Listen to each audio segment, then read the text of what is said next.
Би зочноо маш тавчхан танилцуулъя. Дэлгэрэнгүй танилцуулъя гэвэл өнөөдөр уулзсан бүх цаг дуусна. Тэгэхээр өнөөдөр манай зочин маань Дэлхийн уур амьсгалын ногоон сангийн гадаад хэрэг хариуцсан захирал Санжаа Сүрэнгийн оюун хүрэлцэн ирсэн байгаа.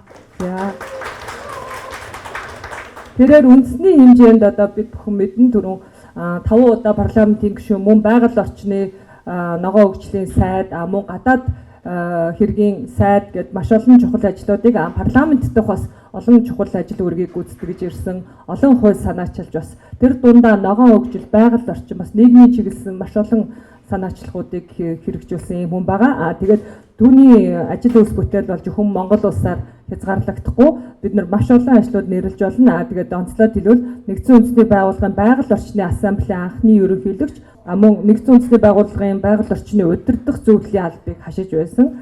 Мөн усны аюулгүй байдлыг хангах чиглэлээр ажилладаг засгийн газрын хоорондын байгууллага олон талт түншлэлийн дэлхийн усны түншлэлийн тэргүүлэгчээр ажиллаж байсан. Олон улсын маш их одоо нэр хүндтэй хүлээн зөвшөөрөгдсөн тийм хүн байгаа. Тэгээд яг байгаль орчин ногоон хөгжлийн чиглэлээр дэлхийн улс орнуудын одоо дундах хамгийн том одоо байгууллага байгаа Green Climate Fund-д өнөөдөр гадаад хэрэг хариуцсан захирлаар ажилладаг ийм хүн байна. Тэгээд товчхон танилцуулахад юм байна. Тэгээд зочноо дахин талархаж урьж байна. Тэгээд хэдүүлээ 20 story гэсэн учраас би бас анхны асуултаа та өнөөдөр энд ирсэн те одоо өнөөдөр энд улс төрийн нийгмийн ажлын энэ зам руу орсон түүхээсээ бидэнтэй хуваалцаач хэмээн хүсэж байна. За сайн байцгаана уу? Зөндөө зоолоогоор зөндөө магтуулчлаа уучлаарай.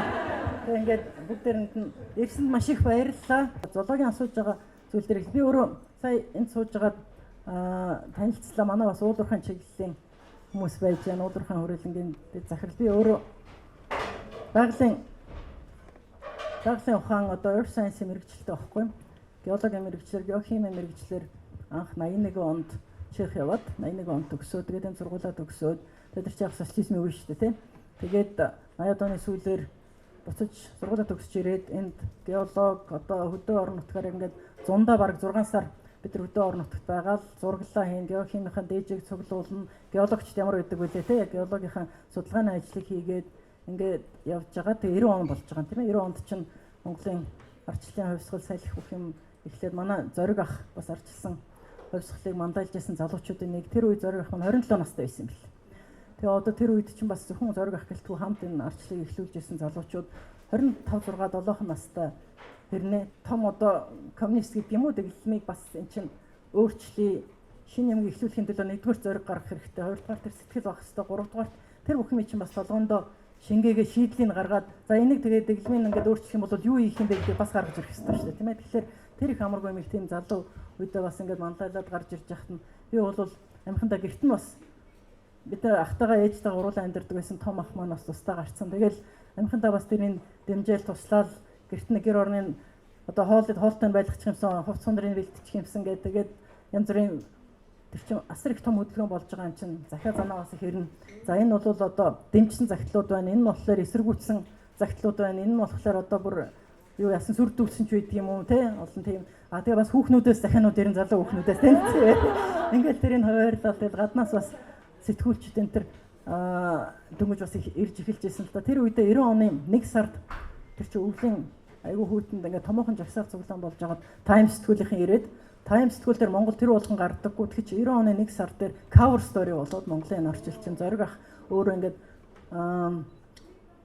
үнгэн малгайтай тэр хүчин бүгдийг сайхан үнгэн малгайн тэр өмсдөг байлаа шүү дээ тийм ээ. Тэрийг өмсөд ингээд cover story болж гарч ирсэн байхгүй. Тэрэнд намхандаа бас нэг орчуулсан Чехэд төгссөн юм чинь Чехэд болж байгаа арчлалын өөрчлөлтийн талаар бас одоо Чехэд яг ийм declaration гаргаж байгаа маань ийм юмны төлөө явна гэж байгаа маань тэрийг орчуулж өгнө. Тэгээд нэг сайн англи хэлтэй биш хэрнээ бас их мундаг тэндээ бас сэтгүүлчд ирэхлээр орчуулад байна. Сэтгүүлчд бол бас нөгөө чөлөөт барууны сэтгүүлчдийг бас тэр болгон оруулахгүй турист визаар энэ төр орж ирдэг. Тэгээд нэг амхандаа хагас дутуу геологи хийгээд зунд нь бас ахтаа ингээд туслах юм дээр тэгтээ итгэвтэй юмд нь бол бас оролцохгүй л дээ. Дэмжин. Тэгээд тэр чи 90 онд ингээд бүх юм анх удаа ингээд нэгдэж эхэлж штэ. Монгол улс чинь та нар тэр үеийн бас ганц хоёр хүмүүс байгаа. Бус нь бол бас 90 онд төрсөн хүмүүс байгаа. Тэгээд тэр чинь нөгөө бидний хувьд дэлхийн ертөнц гэдэг чинь одоо бидний өсөж төрж ирсэн дэлхийн ертөнц гэдэг чинь Ер нь нөгөө Монгол, Орос, Зүүн Европоор л ингээд дуусчихлаа шүү дээ. Берлиний ханаар л одоо бидний хувьд ертөнцид дуусч байгаа шүү дээ. Тэрнээс цаашгаа юу вэ? Яг хальт мэдээж тэгэл зөрхий дээр барууны орнууд гоё юм шиг, хэцүү юм шиг янз янз юм сонсоол яаж байгаа. Тэгжээд тэгээ Берлиний хан нураад ингээд Монгол улс нээгдээд паспорт болоод гадагшаага явах анх эрх мэрхэн нээгдэхлээр чи мэдээж залуучууд хамгийн түрүүнд юу өсөх вэ гэхэлэр тэр цаана тэр дэлхийн ертөнцид цаашгаа Берлиний цаана юу гэдэг юм бэ гэдгийг сонирхож байгаа. Бүгдээрээ гадагшаа дотгошоо бас нэг явж суралцах юмсан юм үзэх юмсан. За тэгээ суралцах гэхээсээ илүүтэйгээр ямар ч үс нэг гарчаад тэнд нэг ажил төрөл хийх юм бол болно гэж бодоод ерөөсөө ямар ч харанхуугаар тэр одоо очичоод босгол байлгүй гэдээ бас аюул олон хүмүүс явж ирсэн шүү. Тэгэхээр тэр чинь 90 онд гэдэг чинь дөнгөж ингээд нэгдэжсэн үед би нөгөө орон англи хэлний курс гэдэг их хурл шүү. Их сургуульд байдаг байсан. Их сургуулийн орон англи хэлний курсээр бас дамжсан давсан хүмүүс бас нэлээх байгаа. Айгүйх чамбай их сайн сургууль байсан шүү дээ. Англи хэл бас тийм сайнгүй байж байгаа. Тэр орон курст 2 жил сураад ингээд байжсэн чинь манай англи хэлний багш Дэвид гээд British Council-ийн шугамар ирсэн. Тэгээ англичууд ч бас нэлээд тийм юу шүү дээ. Хьюмортай тийм онцлог юм тийм. Тэгээд тэр үед 90 онд одоо хаа байсан англиас ирээл зааж байгаа багш магшинч мэдээж нэг сонирхолтой хүмүүс байсан баг л та.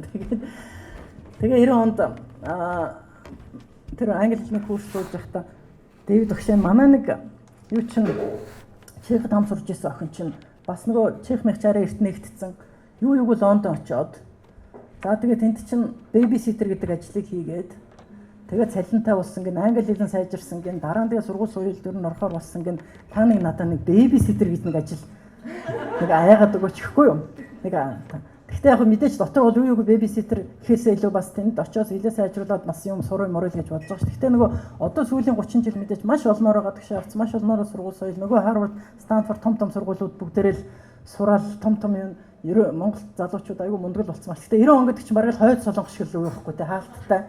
Тэгээ анх удаа ингээд тэр чинь тэр нөгөө Берлин, Прагаас цаашгаа баруун руу гарна гэдэг бол айгүй ховор хэвээрэл байсан байхгүй. Тэгээ тийм болохоор бид нар эмэгтэйчүүд өөрсдөө дутуу үнэлнэ гэдэг нэг гол жишээ байхгүй.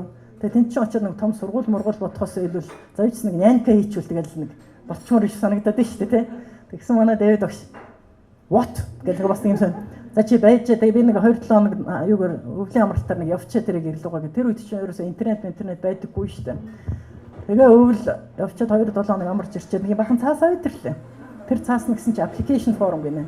Одоо тэр үед чинь зүгээр application form дандаа ингээд нөгөө гараараа бичдэг. Тэгээд нөгөө шуудангаар явуулдаг.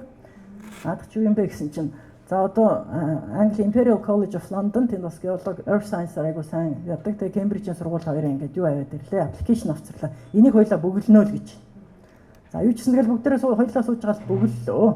Тэгээд бөглөө тэр чинь ингээд шуудангаар явуулах нэг 2 сар болдгоо юм бэл. Тэгэл явуулаад тэгээд изотопын геохим гэдэг одоо манай бас албан изотопын геохим гэдэг аягүй хөөрөөс сонирхдаг байсан.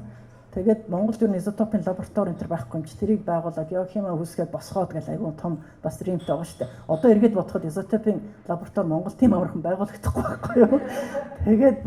Тэгээд Кембрижийн их сургуулиас тэгэхэд 2 сарын дараа ч үлээ ингээд хариу эрэхтэй бас л нөгөө хуучнаар бол snail mail гэдэг шүү дээ. Нөгөө шуудангаар л бахан нэг сар мөр явдаг шүү дээ. Тэгээл нэг хариу нэрсэн чинь анх нөгөө аппликейшн явуулахаас өмнө за нэг мастер хийчих юмсан taught course гэж ярьдаг шүү дээ тийм ээ.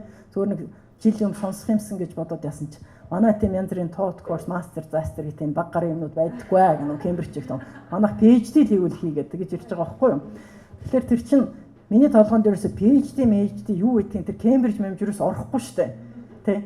Тэгэхээр чин тэгээд тэрэнд нь за тэгээд одоо нэгэн тийм санал ирж байгаа бол юу ч гэсэн ингээд бөглөөл явуулчих гэсэн чинь за таны хүлээж авахар боллоо гэж анх удаа Кембриж Монголоос явж байгаа PhD хамгаалахаар явж байгаа оюутан болоод тэр чинь мэдээж амар том гоё боломж ингээд нэгж байхгүй. Гэхдээ би ингээд эргээд та нартай ямар түүхээ хуваалцах, horror story гэдэг юугээд хуваалцах гэж байгаа юм бэ гэхээр нэгдүгээрт өөрөө ерөөсө дутуу үнэлж болдгоо юм байна. Тийм ээ. Babysitter гэж бодож идэл тэн чинь дэлхийн том сургууль бас PhD хамгаалах ингээ бас өсөрч болдго юм биш үү те.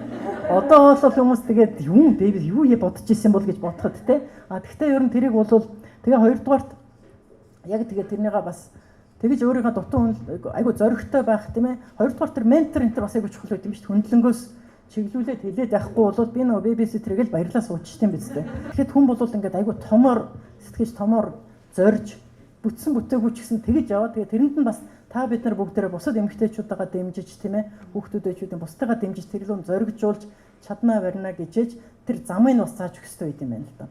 За тэгээ юу нөгөө Кембрижид 90 онд анх удаа тэр чинь 90 онд аппликейшн өгсөрөөд 91 оны ингээл 100 явж байгаа шүү дээ. За тэгэл очисон чинь нөгөө нэг ах бид нар зааж исэн геолог бид нар яг Чехэд сурж исэн ч гэсэн Оросын школоор л явж байгаа шүү дээ. Оросын школоор 90 онд бид нар plate tectonics гэдэг одоо манай энэ Earth Science-ийн чиглэлийн хамгийн гол суур энэ төр ерөөсө заагаагүй тэр шинээр гарч ирж ирсэн одоо теори байхгүй. Тэр мэрийг сайн сураагүй байж байгаа л юугүй пэйжтэйг л очиод заа мэдээж нэг 2 дугаар ангийн курсуудын сонсох хэрэгтэй гэл undergraduate суусан ч ойлгохгүй. Тэр чи юу тэр чин бас айгу тэгээд тэр чин хүн чинь юу яадаг юм байна. Монголоос анх удаа очиж байгаа учраас нэр төрөө бодох хэрэгтэй те хичээх хэрэгтэй гүрийгээл юм багшаасаа ч юм асуухаас санаа зовоол тэгэл ингээл гүрээсээр байгаа л эхэндээ айгу хэцүү байсан ч гэсэн тэр чи ингээл хичээгээл зүтгэсээр байгаа л даваад гардаг юм байна л да. Тэгээд даваад нөгөө 4 жилийн дараа PhD-г хамгаалах үедээ би өөртөө бас ямар нөгөө сургамж авсан бэ гэхлээр одоо ингээ тэр үедээ 1 2 за бараг төгсөлтөө 4 жил зөндөх зовж байгаа байхгүй тийм ээ. Та нар ч гэсэн бид нар эмэгтэйч юм хийхлээр аяг зовдөг шүү дээ. Өөртөө одоо яана энэ болох уу болохгүй уу яач юу гэд. Тэгээ ингээд эргээд хийцнийхэн дараа нэрэж чадах юм биш. Нэг ингээд зов яах гэж ингэж өөрийгөө зов гэж бодож байгаа шүү дээ. Мэдээж бол гэрийн даалга юм уу хийлгүүл яхаа. Гэхдээ аль болохоор нөгөө maximizing positive, minimizing negative тэгээд нөгөө lightness of being гэж ярьд юм биш.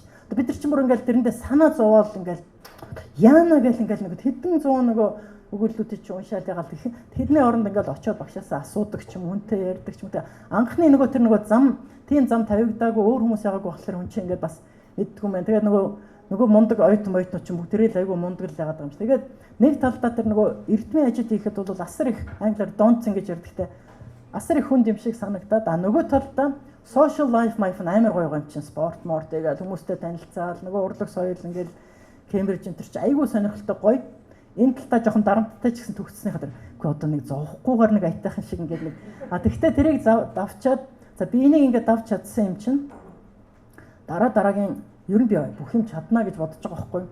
Их л том даваад авцсан гэж бодоод байтал тэрний цаана айгүй олон том бэрхшээлтэй даваанууд амьдрал дээрс дуустах юм биш шүү дээ. Дараагийн хэцүү даваа дандаа гарч ирнэ. Тэрийг тэгэл даваал зориглол явахгүй бол бас болохгүй. Тэгээ би Кембрижид төгсчөөд мэргэжлэр ажилламаар байгаа учраас 96 онд би доктороо хамгаалчаад тэгээд Рио-Тинто 96 онд бас Орсын анхны Монгол хүн болоод тэгээд нөгөө тэдний шин төслүүдийг хариуцсан research and development айгүй хөөрхөн тийм нэгж байсан байхгүй. Тэр нь Монгол Орос шин төслүүдийг ингээд эхлүүлэх гэж байгаа. Тэгээд тэрэнд нь би орох завшин олдоод одоо multinational компанид ингээд орж ажиллаад маш сонирхолтой гоё ажил эхэлж байгаа.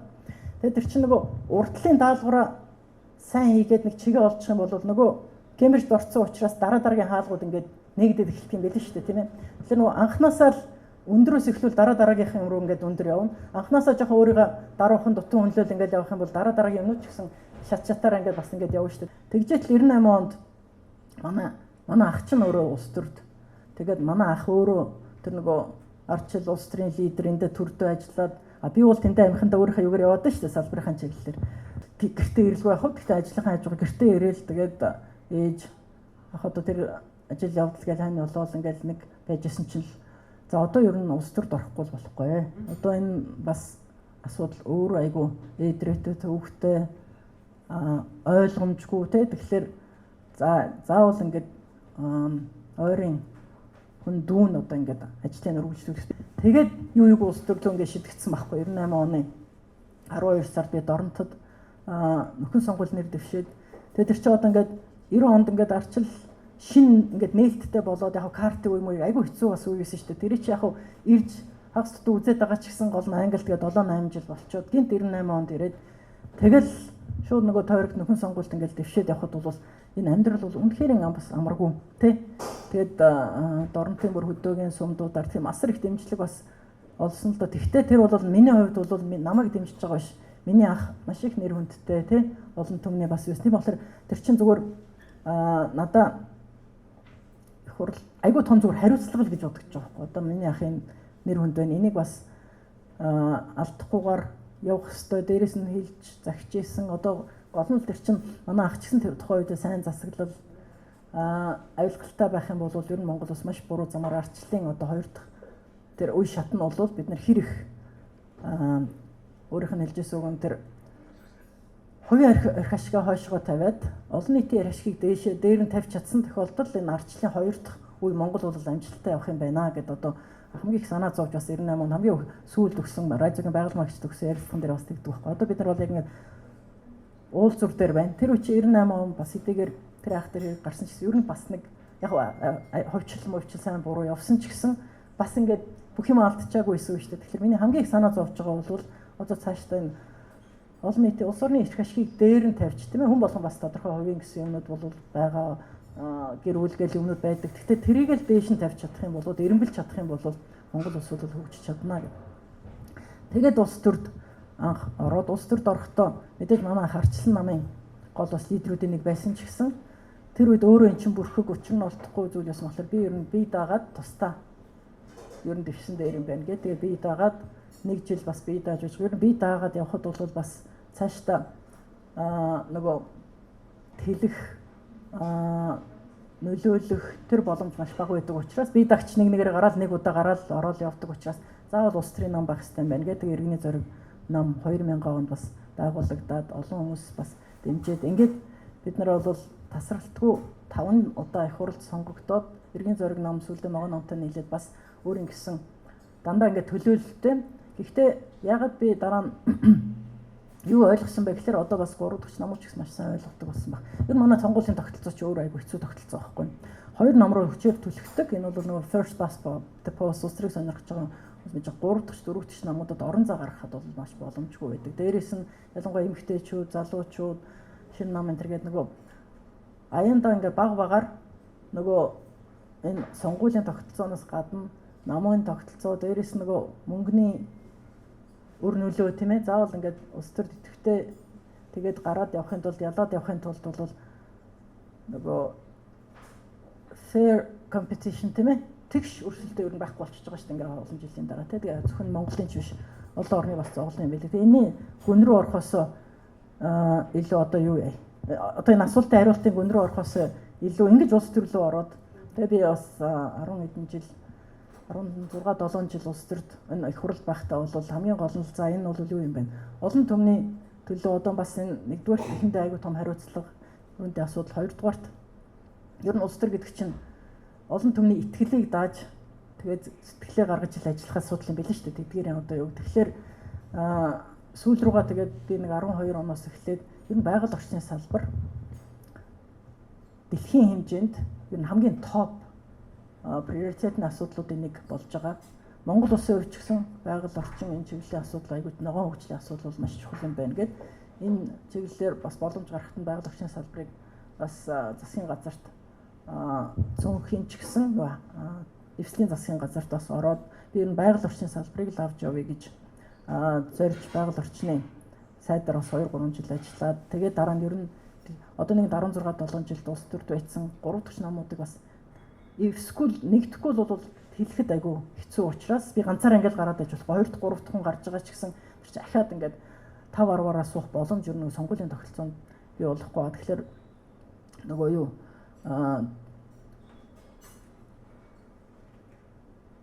намтай нь ер нь нэгдэх ёстой юм байна гэж бодоод гэхдээ нэгдэх тэр бодлыг манай намын нэг 60% дэмжээгүй 40% дэмжсэн. Тэгэхээр 60% нь тусдаа явна гэд дэмжлэг авж байгаа. Одоо нөгөө намын дараа болсон гамхай хичээлэл тэр саналыг дэмжээ. Тэр нь олон нийтэнд дэмжиж байгаа учраас тэр дэмжиж байгаа олон нийтэнд дэмжиж байгаа намын гишүүд олон хүн дэмжиж байгаа. Тэр хүн авч явах хэрэгтэй байхгүй тийм ээ. Тэгээд би одоо олон улс. Гэтэ ер нь бол 15-6 жил улс төр болоод ер нь гарах зүг юм байлээ тийм ээ. Дараагийн өмнөд бас их зөв юм байлээ л дээ. Тэгээд тэр нь байх үедээ бол мэдээж хичээлгүй байх вэ. Тэгээд олон улсын байгууллагад бас ингээд энэ чиглэлээр бас ажиллая гэж бодоод энэ Green Climate Fund-д бас гадаад харилцааг нь хариуцаад ажиллаж байгаа. Гадаад харилцаа гэдэг нь юу вэ гэхээр би бол бас л гадаад харилцаа бол хийчих штэ. Уучин тэгээд харилцаа тэгээд гадаад харилцаа гэдэг нь олон улсын нүүбтэй харилцаад ингээд олон орнуудын бас нөгөө гол focal point нөгөө яам дотор харилцаад ажиллана гэж бодож исэн. Тэр нь ч бас гол ажиллана л да. Гэхдээ тэрнээс илүүтэйгээр хамгийн гол ажил нь гэхээр communication, public relations тэгээд мөнгө босгох юм бэл fundraising. Ягаад гадаад харилцаа одоо external affairs гэдэг нь fundraising replenishment гэж ярьдаг одоо нөгөө саваа дүүрэх гэсэн үг шүү дээ. Тэр чинь нөгөө донор нөгөө мөнгө босгохын тулд харилцаа өөрсдөө хийж байгаа юмыг зөв тайлбарлах, дараагийн стратеги зөв тайлбарлах, өгсөн мөнгөний зөв тайлгнах. Тэгэл гадагшаага нөгөө доноруудтай харилцах чинь хамгийн гол гадаад харилцаа байдаг юм. Тэгээд энэ Green Climate Fund-ын гадаад харилцааг нь хариуцж байгаа чинь дотор нөгөө fundraising, public relations, communications, тэгээ outreach энэ тэрийг бол хариуцдаг байхгүй. Тэгээ бас л очиод нусаа хацартаа наана л да эхлээд нөгөө нэг Кембриж гэл бодож байгаа юм шиг тий. Тэгээ тэр л одоо охиндоо ороод явах уу. За. Зөндөө түүхэн нэлээд удаа ярьчлаа тийм. Би бүр яг кино шиг ингээд түүхэн дотор орсон явж таана байгаагаа мартсан хөтлөгөө. Тэгээд урдагч намын тий цөөх байх. Дахиад дээр нэмэгтэй байх. Энэ болгон олон дарамт одоо бэрхшээл сорилтууд хэр байсан бэ? Түүнийг даван туулах таны одоо өөрийн стратегич гэдэг юм уу? Тэрнээсээ хуваалцахгүй. Би одоо энэ улс төрд байсан хугацаанд дийлэнхтэй цөөнх байлаа шүү дээ. Цөөнх байсан ч гэсэн 2-3 удаа засагт эвслийн засгийн газарт хамт орж исэн. Тэгээ санаа нь бол би юу гэж анханасаа бодсон бэ гэхээр ер нь ингээд constructive opposition гэх юм уу? Би одоо нэг дотроо заавал засгийн эрэхэд олон болохыг хүлээхгүйгээр тодорхой бодлогоодыг юмыг өөрчлөхийн төлөө л улс төрд орж байгаа шүү дээ, тийм ээ. Тэгээд тэр чинь тийм болохоор тэр яг мэдээж шүүмжлэггүй л яг шүүмжлэгнүүдээ шүүмжлэн сөрөг хүчин багтаа бол илтгэдэг. Гэхдээ шүүмжлэхээсээ илүүтэйгээр за хэрэв би ерөнхий сайд байсан бол ямар шийдэл байгаа. Тэр шийдлээ нэгдүгээр толгоонд бий болгочих ёстой нөгөө зөвхөн ганцаараа биш шүү дээ. Тэр намтайгаа одоо өөр хэн байдгийг судлаач. Тэгээд тэрийг нэвтрүүлэхийн тулд заавал юмд оролцох ёстой гэдэг юм. Их хурал дээр цөөнх гэлтгүй ажлын хэсгүүдэд орох тийм ээ. Тэгээд засагт хамтрахыг гэх юм бол яг мэдээж хамтрах зарчмын хувьд хамтрах боломжгүй бол үгүй гэж хэлжсэн бас удаа байгаа ч гэсэн яг боломжтой 2-3 гэлтгүй ороод нөгөө хий гэсэн юмнуудаа заавал шигтгэхэд хийж явах хэрэгтэй байхгүй. Би одоо нөгөө юуны жишээг хэлээ л да. Одоо 2099 онд анх тэгээд их хурлын гишүүн болоод юм бас нөгөө ажилтнаа тэмцэх хууль, сайн засаглал, ашиг сонирхлын зөрчлийн хууль, мэдээллийн нээлттэй байдлын тухай хууль, нөгөө transparency, accountability, participation гэх сайн захидлын гол зарчмуудыг ингээд ярьж нэвтрүүлж ингээд олон нийтийн хандлагыг өөрчлөх хэрэгтэй юм байна. Тэр чиглэлээр бас айгүйх дуурж одоо сайн захидлын юмнуудыг айгүйх яадаг байсан. Тэгээд тэрэн дотор эслийн хэсэгтэн цөөнх гэлтгүй ороод байж байгаа. Гэхдээ тэр сайн явахгүй жоохон удаал яваад байсан л да. Тэгэнгүүт нь 2004 онд эвслийн засгийн газар байгуулагдаад эх орон арчлын эвсэл гэж ба сая зургийг үзүүлчихсэн те. Эх орон арчлын эвсэл. Тэгт нь бол за мөрийн хөтөлбөрт тэгвэл юу яа шүү. Одоо энэ чиглэлийн хуулиуд бас орон шүү гэж шигтгээд тэгээд би хоёр ажлын хэсгийг даргалан сонгуулийн хуулийн өөрчлөлтийн тэгээ авилгалтай тэмцэх хуулийн өөрчлөлтийн ажлын хэсгийг даргална гэд тэгээ тэрэн дотор ч нөгөө сонгуулийн хуулийн дотор нөгөө эмэгтэйчүүдийн 30% квота оруулах тэгээ пропорционал элементийг оруулах ч гэдэг юм уу нөгөө нэг хийвэл зөв гэж бодож байгаа юмнуудээ тэгээ шигтгэх ёстой байхгүй. Гэхдээ шигтгэхээс гадна өөрөө яс үлгэр жишээ болох хэрэгтэй юм байл. Ингээд бодоход ингээд энэ өөрөө томоохон асуудал учраас эдийн засгийн ч бай, хөгжлийн ч бай, байгаль орчин ч амар их проблем ихтэй тэг айгүйх нийлмэл комплексны юм шиг болохоор бодоо ингээд сүултээ эн чинь заасан ингээд баг буужмөр болдог шүү дээ. Одоо яана гэж те. Тэгэхээр энэ их комплексны систем дотор чинь яг тэр англиар болохоор places to intervene leverage points гэдэг байгаа байхгүй. Тэр нь болохоор яг энэ нэг юмн дээр ингээд дараад яах юм бол энэ хөшүүрэг болоод жижигхэн өөрчлөлт чинь нөгөө том жижигхэн ингээд хөдөлгөөн чинь том өөрчлөлт тэр системд авчрах тэр юмыг ингээд олж харах нь айгүй чухал байт юм байна л да. Тэр нөгөө системийн аналистууд гэж ярьдаг шүү дээ. Тэд нар юуг сонирхдаг вэ гэхээр тэр leverage points буюу places to intervene. Одоо нэг хөшүүрэг гэдэг шүү дээ. Жижигхэн юугаар том чулуугаар жижиг чулуугаар том чулуу хүлгэн. Ингээд нэг жоохон хөдөлгөхөөр ингээд том чулуу хөдөлгөхтэй адилхан. Бид нар чинь ингээд 1000 шийдэл ингээд байлаа гэж бодоход тэр 1000 шийдэл чинь бүгдийнх нь хойноос явах чинь бас гүцэхгүй шүү дээ. Тэр 100,000 шийдлийн ямар 3 шийдэл нь яг тэр томоохон өөрчлөлтийг авчирч болохоор юм гэдэг бодож гаргаж ирээд тэрийг ингээд төлөхөөл явах хэрэгтэй юм байна л дээ.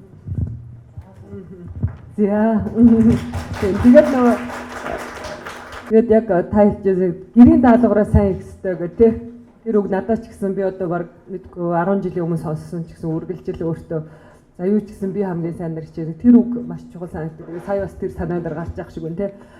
Тэнд орон зай олдоход өөрийн тэр сэдвээ нөлөөлөхөөр тэр боломж. Тэгэхээр тэрний тулд яг тэр орон зайн дээр нь өөрөө бэлэн байж ах хэвээр тэрийг судалсан байх хэвээр гэх те. Тэр их бас гоё байна. Тэгээд та одоо дараагийн асуулт нэгээс өмнө эмэгтэйчүүд ер нь одоо нам харгалцахгүй хамтарч ажилласан 2012-оос 2016 оны парламентын бас сайн жишээ эмэгтэй бүлгийн гишүүдийн жишээ байгаа шүү дээ. Тэр бас биднэрт бас үлгэр дуурайл болж бид нар бас ингээд эмэгтэйчүүд нам харгалцахгүй хамтрах энэний чухлыг ярьдаг. Энэ дээр та бас одоо яг эмэгтэйчүүд нам харгалцахгүй хамтарч ажиллахын магадгүй бэрхшээл байсан, магадгүй ач холбогдол маш чухал та тийм ээ. Ер нь бид нар чинь нэг л улс оронтой юм чинь тийм ээ. Тэгээд нэг л бас үйлчлэлийн төлөө. Тэгээд би бас нэг юу ойлгосон бэ гэхээр гол төлөв ингээд цөөнх байсан. Тэгээд нам дотроо ч гэсэн ингээл одоо намд байсан хүмүүс бол мэдж байгаа. Тэгэл маргалдаал харагц болол сайн муугараа дуудалцаал тэг эхэндээ л их гоё байжсанаа сүүлдээ тэгэл зовлон жаргал зөндөө эхлэн штэ. Тэгэхээр би өөрийнхөө бас намынхандаач бас их хуралдагч бас одоо нөгөө тал ер нь бол хардаа нөгөө талаа заавал сонсож сурах хэрэгтэй. Нөгөө талаа хөндлөж сурах хэрэгтэй. Тэгээд эн чинь дайсан биш л гэж бодох хэрэгтэй юм байл л. Ардын нам арчлан нам хоёр чинь дайсан биш байгаа байхгүй тийм ээ. Дор дороо өөрийн гэсэн нөгөө улс орноо хөгжүүл сайнаар бодвол мэдээж бид нар ч бас сайн бодож байгаа хүмүүс бас зөндөө байгаа шүү дээ.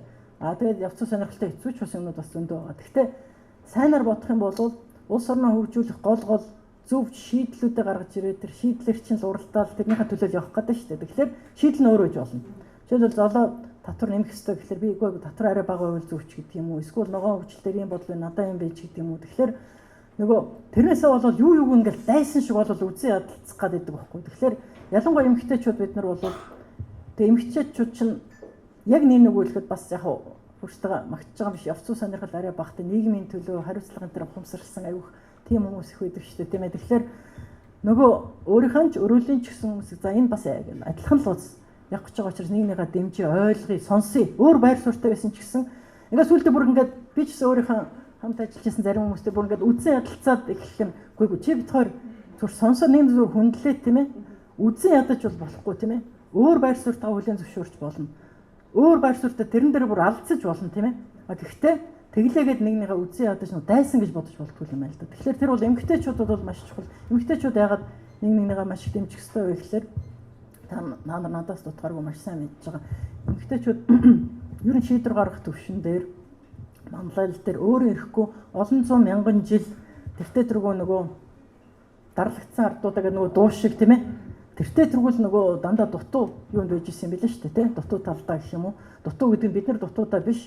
Нийгэм энэ хэдэн зуун хэдэн мянган жил яг стереотип буруу хөвшмөл ойлголт ингээд бидний бүгдийнх нь толгоонд нь эрэгтэйчүүд эмэгтэйчүүд ингээд бүр шигдсэн учраас тэрнээсээ ингээд салахын тулд нэгдүгээр нь тэр бодлоготойгоор зориуд квотор байдаг юм уу тийм ээ. Тэр нь их хурал дээр компаниуд дээр бүх юм одоо манай байгууллага GCF хэд чинь 50% заавал нөгөө дарга нар дээр эмэгтэйчүүд байх хэрэгтэй гэл ингээд бодлохоор ингээд дэмжил ингээд 50% болохгүй л ингээд яваад байхгүй нүүбийн готөрөөс ч гэсэн тэр шиг ингээд бүр бодлохоор нэгдүгээр дэмжих хэрэгтэй. Хоёрдугаар ялтчгүй нэгнийгаа бүр заавал дэмжих хэрэгтэй юм бэл.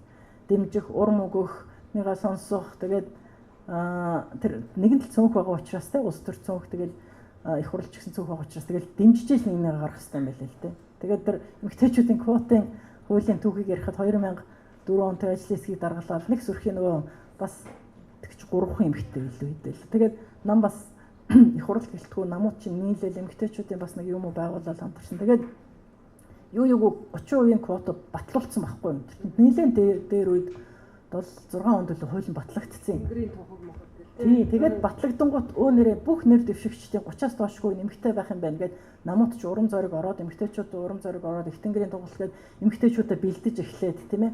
Нам хамтарсан янз бүрийн эмэгтэйчүүдийн юм ингээл яваал эхэлчихсэн байхгүй 6 оноос хойш. Тэгээд 7 он гээл 7 оны 12 сарын 27-8-нд гэдэг чинь 8 оны сонгуул 6 сар болоход 6 сарын дотор нэг хууль өөрчилж болдоггүй сонгуулийн хууль.